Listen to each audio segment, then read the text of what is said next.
पिता, दिल को छूने वाली एक कहानी। बेटा पिता को एक अनाथ आश्रम छोड़ने आया था। साथ में पिता के सारे कपड़े और कुछ ज़रूरी सामान का बैग भी साथ में लाया था। बेटे ने अनाथ आश्रम के मैनेजर से सारी ज़रूरी बातें कर ली और पिता को वहीं पर छोड़कर जाने लगा। बेटा अभी अनाथ आश्रम के बाहर निकला ही था कि उसका फ़ोन बजा।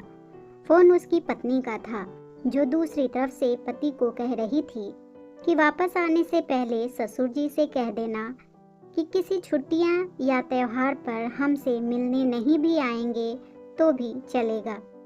आप वहीं पर खुशी से रहिए और हमें भी यहाँ सुख से जीने दीजिए। फ़ोन रखकर बेटा वापस अनाथ आश्रम में जाता है।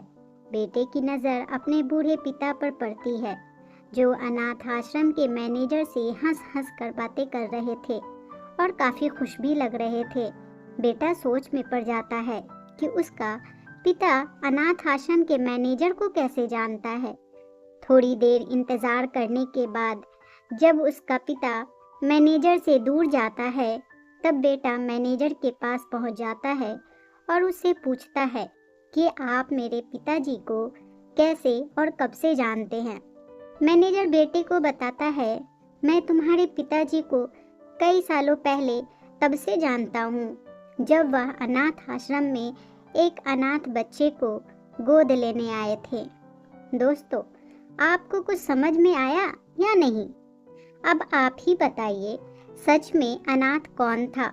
वह बेटा जो अपने पिता द्वारा बिना उसे बताए किए गए इतने बड़े उपकार के बदले उनके आखिरी समय में इस तरह ठोकर मार रहा था, या वो पिता जिसने एक अनाथ बच्चे को निस्वार्थ भाव से इतना प्यार दिया जितना खुद के बच्चे को दिया जाता है?